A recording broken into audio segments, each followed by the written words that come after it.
Depuis l'annonce du coup d'État au Gabon, les informations fusent sur l'Internet par rapport à l'acquisition et la richesse du clan Bongo. Une des informations qu'on a par exemple d'après France 24, c'est que Bongo aurait accumulé, quand je parle de Bongo, on s'entend du clan Bongo en général, mais dans ce cas bien précis, Omar Bongo aurait accumulé frauduleusement 85 millions d'euros.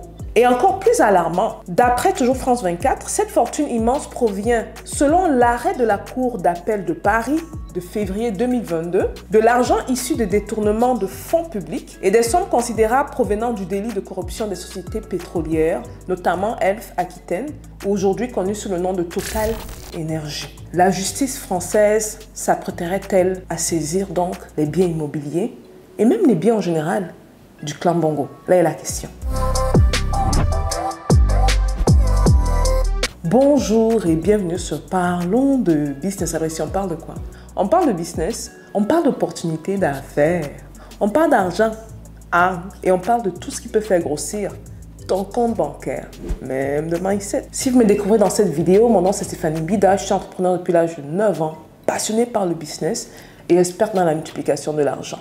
Et à travers cette chaîne de voyage autour du monde, comme présentement je suis en Chine où je fais des vidéos business et je montre des opportunités d'enrichissement à ma communauté. Donc si tu n'es pas encore abonné, abonne-toi afin de ne rien manquer et surtout d'augmenter tes revenus. Bon, dans cette vidéo, on va parler de quelque chose de très intéressant parce que, comme je l'ai un peu énoncé un peu plus tôt dans la vidéo, suite au coup d'État qui a eu au Gabon, coup d'État qui, de plus en plus, on réalise que c'est la France qui est derrière. Et je me rappelle, j'ai fait une vidéo sur le coup d'État. Le lendemain, j'ai justement fait une vidéo sur la suspicion de ce coup d'État. Si vous n'avez pas vu cette vidéo, allez voir ça. J'étais justement une des premières à parler de ça parce qu'il y avait quelque chose de bizarre derrière. Donc, plus le temps passe, plus on se rend compte qu'en fait, la France, ça se peut, très fort probable que la France soit derrière ce coup d'État ou qu'elle est au courant de ce coup d'État et qu'elle décide de ne rien faire parce que, bon, apparemment, ils ont besoin de quelqu'un d'autre, d'une autre marionnette, on va dire ça. Pour revenir sur le cœur du sujet, je vais surtout me baser sur les rapports effectués par le OCCRP, un organisme très crédible. OCCRP, c'est quoi? C'est Organized Crime and Corruption Reporting Project. Ils mènent des enquêtes très poussées par rapport à la corruption, par rapport à certains hommes politiques.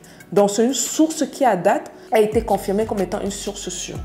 Ok, donc à date, on a plusieurs informations qui sont entrées entre la fortune d'Omar Bongo et la fortune même d'Ali Bongo, qui a pris le pouvoir en 2009 et qui, d'après plusieurs sources, aurait commencé justement également à accumuler de la richesse quelques mois juste après avoir pris le pouvoir.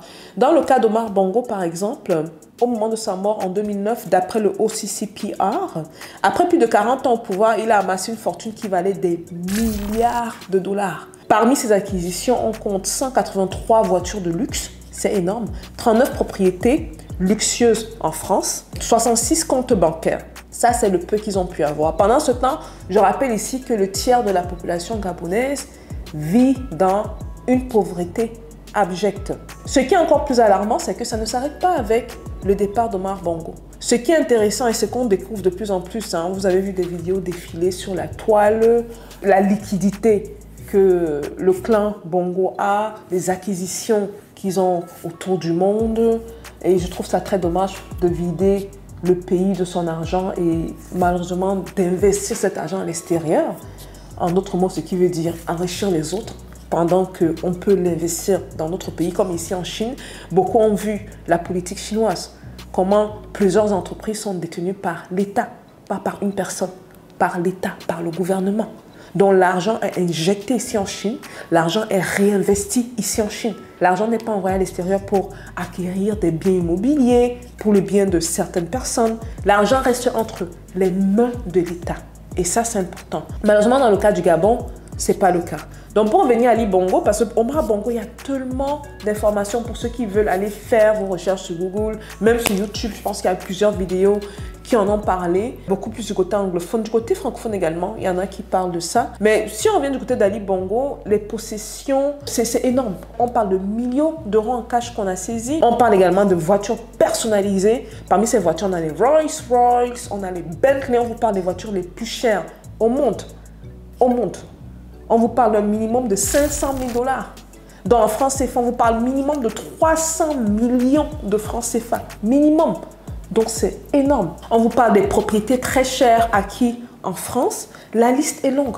La liste est énorme. Maintenant, ce qu'il faut qu'on garde en esprit, c'est que souvent on ne réalise pas ça, mais les États, la justice américaine et française, même la justice occidentale en général, effectuent des saisies des biens. Un exemple, par exemple, aux États-Unis en octobre 2020, la justice américaine a saisi les biens de l'ancien président gambien, Yahya Jammeh, d'une valeur de plus de 3,5 millions de dollars. Ça arrive très couramment. Et souvent, ils le mettent sous le couvert de l'argent blanchi. Maintenant, ce qui est intéressant, et l'ironie du sort, c'est le fait que tant que certains de ces États, comme c'est le cas du Gabon et de certains autres pays sûrement francophones, sont amis avec la France, et du moment que certains de ces États sont amis avec certains pays, dont notamment la France, bizarrement, on ferme les yeux sur cette corruption. Parce que n'oublions pas que cette fortune pour le clan Bongo a été accumulée au cours des temps. On vous parle d'un minimum de 10 ans avec Ali Bongo qui malheureusement demande à l'aide et n'a pas d'amis. Une aide qui va nulle part. Donc, pourquoi est-ce que durant toutes ces années, la justice française n'a rien dit? Les médias ont plus ou moins dit certaines choses sans pour autant vraiment dire ces choses-là. Mais subitement, suite au coup d'État, déjà premièrement, on remplace Bongo par son cousin qui, d'après les dires, serait déjà passé par l'Élysée, donc serait allé saluer son, que sais-je, peut-être prochain maître. Ce qui est intéressant, c'est que suite à la chute d'Ali Bongo qui s'est vu éjecté du trône, on a de plus en plus de sources, des journaux français qui dévoilent justement les détournements de fonds publics, les biens détenus par Ali Bongo, dont France 24 qui parle d'un hôtel particulier de 4754 mètres carrés. Ça, c'est grave.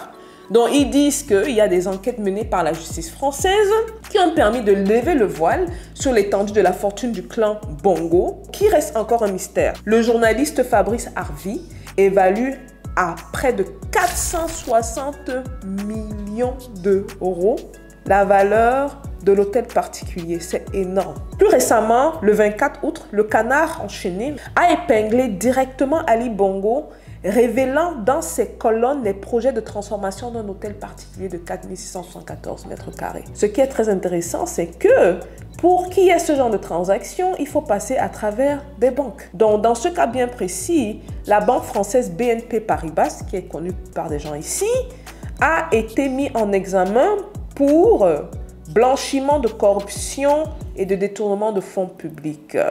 Ok, bon, ça c'est très intéressant. Maintenant, la question reste, comme je vous ai dit, on a une historique de justice étrangère qui saisissent les biens de ces hommes politiques. Qu'en sera-t-il dans ce cas bien précis? Beaucoup de personnes disent que la France va saisir ses biens. Si c'est le cas, quel est donc l'avantage à ces personnes de sortir, de vider l'Afrique de ses investissements, de son argent, et donc d'aller investir ça à l'extérieur? Et il y a aussi un système qu'on appelle très souvent des prête-noms. Les plus intelligents vont passer par là. C'est-à-dire, ils ne vont pas acheter ces biens à leur nom-là. Ils vont acheter ces biens soit au nom d'une compagnie, soit au nom de quelqu'un d'autre.